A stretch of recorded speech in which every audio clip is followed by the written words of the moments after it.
At the June 8th Lansing City Council meeting, the council heard from a dozen folks unhappy with code compliance services, fees, and procedures, from snow and ice removal, weeds, make safe or demolish orders, and red tag fees.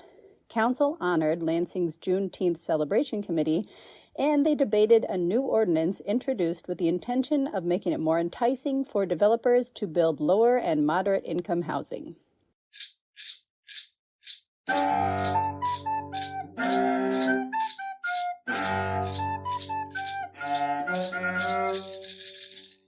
Welcome to What Lansing Council, a podcast transforming Monday night's Lansing City Council meetings into a quick recap. I am your host, Jill Dombrowski. I watched the June 8th council meeting on the YouTube, and I have a few notes from a friend, Ivan Drosty, who attended the meeting. Thank you, Ivan. We just had the regular meeting. The committee of the whole was canceled, and we had all of our council members present, consisting of Ryan Cost, representing the 1st Ward, Dr. Dayanara Navarez-Martinez of the 2nd Ward, Adam Hussein of the 3rd Ward, Peter Spatafor, Council President of the 4th Ward, and our at-large members who represent all of the city are Tamara Carter, Jeremy Garza, Clara Martinez, and Council Vice President Trini Pelivanoglu. Also present at the meeting, we have Greg Venker, our city attorney, Andy Shore, our mayor, and our clerk, Chris Swope. First, we've got Councilwoman Carter delivering the annual honoring of the Juneteenth Committee. It's Lansing's 33rd Juneteenth celebration. Chairperson Marilyn Rogers and other committee members share details of the planned festivities this year, including a car show, parade, youth talent show, ball games, and health fair. Rogers stresses the celebrations are for everyone. Best dressed goes to Angela Matthews, the Juneteenth Communications Committee member. She wears an illustrious orange blocky African print pattern dress and distinguished square diamond studded dangly earrings. Then there is an Obsolete Property Rehabilitation Act presentation by Chris Klein of the Economic Development Corporation and hopeful developer Joseph Brooks for 2231 West Willow. Brooks is hoping to invest $2 million into the historic automotive site to continue its automotive legacy as an auto body and paint shop primarily for fleet vehicle customers.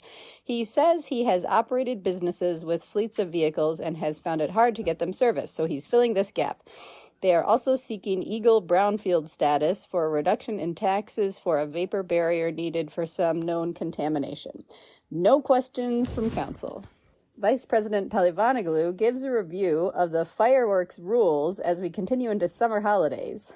Fireworks are allowed on certain days at certain times, but never in city parks. You can call the non-emergency line to report any abuses and be aware that officers have to see people setting off the fireworks to cite them for a violation. The mayor has some comments. He says, happy birthday to department head Delisa Fontaine. Also, he implores people to watch the new public safety complex walkthrough video posted on the city's YouTube. And Citizens Academy applications are open for the new cohort, which begins in August. The mayor says he is not a golf guy and has not seen The Legend of Beggar Vance. Also, his wife is going to be on Jeopardy on Friday, so check that out. Then there's a public hearing for snow and ice removal. The city performs for folks who did not do their own. And so we have 8 in-person comments here. Pelivanoglu says they received over 30 appeals, and there will be a meeting for each of those. The commenters are mostly saying you're charging way over market rate to do the snow and ice removal work, like $500 per property. It should be closer to $200. Others say there was no warning given, and when they look back through their records on the day of the removal, there was just a light dusting. Someone else says, our streets don't get plowed, so why should we have to do our sidewalks? And one commenter turns to the audience and says, a challenge to the Juneteenth committee members, have your young people develop more services for disabled folks in the community. Presumably, he's looking for more people to hire to be able to do these services for him because he cannot do them himself. But this comment gets called out by President Spatafor, saying, this is your time to address the council, not the audience. other agenda-related comments from folks. Someone has a fee appeal for red tag fees on a property on Sawyer Road. And this person is saying that they received these fees because from an inspection, they found that the water service was turned off and this is a rental. But this person had a letter from BWL, from the Board of Water and Light, saying that the water service was on. So when they're discussing this as a council, Pelle Vonnegut says that in committee, they had a letter from the BWL saying that the water was off, and there were other issues found in addition to the water being off for the red tag fees. Councilmember Cost recuses himself from this vote because the parties in question are his cousins. Everyone else votes to uphold the fees. So this person does get charged the red tag fees they were appealing. There is a comment regarding a property on Gordon Ave where council is setting the date for a show of cause hearing for make safe or demolish orders. The owner is talking about how they paid for roof work and the roof work did not get done, and now she has a buyer lined up and the buyer is there and he tries to talk, but President Spatafor shuts him down, saying he has to sign up to address the council, and council ends up setting a hearing date for this property for the make safe or demolish orders. Another property with make safe or demolish orders has a commenter there. This one on South Martin Luther King Jr. It is the former Maple Grove Elementary School, and the commenter is from the Kingdom Life Church and says that they're working on it and they have raised over $900,000 in the past month to do the demolition, and they say, please partner with us. Again, council votes to set the hearing date for this property. So there's like another round of bureaucracy before they give their actual vote on to make safe or demolish for those two, but council's moved them ahead in the process. Then there was somebody there disputing a $560 grass violation fee. This person says she has had a pollinator garden on her property for 14 years, and she came home one day and it was all mowed down by the city. This person is saying that gardening methods can make a difference in our climate and that this shouldn't have been mowed down. And her whole community loves the pollinator garden. The mailman was always talking about how great it was, the bale carrier. And she's already been through 6 or 7 committee meetings trying to get this fee taken care of. And she is someone who works hard to activate and beautify spaces in Lansing. So then council is discussing this later in the meeting. Pelle Vonnegut talks about the history here and that in those previous 6 or 7 meetings, a committee did have the fee reduced by about $200, but this person did not accept that and wanted the full reduction, and that's what's happening here at council. Councilmember Cost has brought this motion to grant the appeal, and Councilmember Hussein is wondering why it is all or nothing. Pelle Vonnegut is not sure about the legality of the all or nothing, and Attorney Venkert jumps in and says, yes, you can do whatever you want. It doesn't have to be the full fee. It can just be some of it. So Councilmember Martinez moves for it to be amended to the original $250 off, and then the person does have to pay $310. So that's what like an earlier committee recommended. So Councilmember Cost is pushing back. He's like, the issue is for me that we don't have great documentation. The pictures that the city took are not good. It's not clear like what was in violation, like what wasn't. So I don't think that we've done our due diligence here. And he also says the city is not always great about maintaining our properties to be in compliance with the weed ordinances. Councilmember Navarez Martinez says we need to do a better job of reviewing our practices here. We're hearing a lot about this in the meeting. We are criminalizing things that are not crimes. Then there is the motion for the reduced amount goes through, and she gets the $250 off, but she is still charged the $310. This is a note from Ivan, so thank you, Ivan. During the weeds fees discussion, while Councilmember Cost is talking, I guess Council members Garza and Trini are looking at their phones and laughing, and Councilmember Cost is like, is there a joke I missed? Okay. Next, they accept a grant from the Michigan Department of Transportation, some money to redo the road leading into the Lansing airport.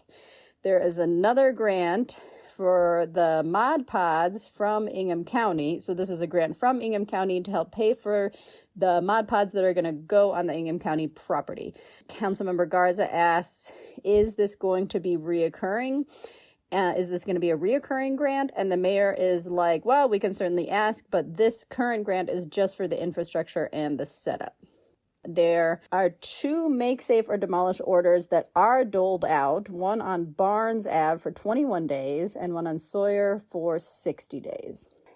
Next, there is an introduced ordinance by Councilmember Navarez-Martinez.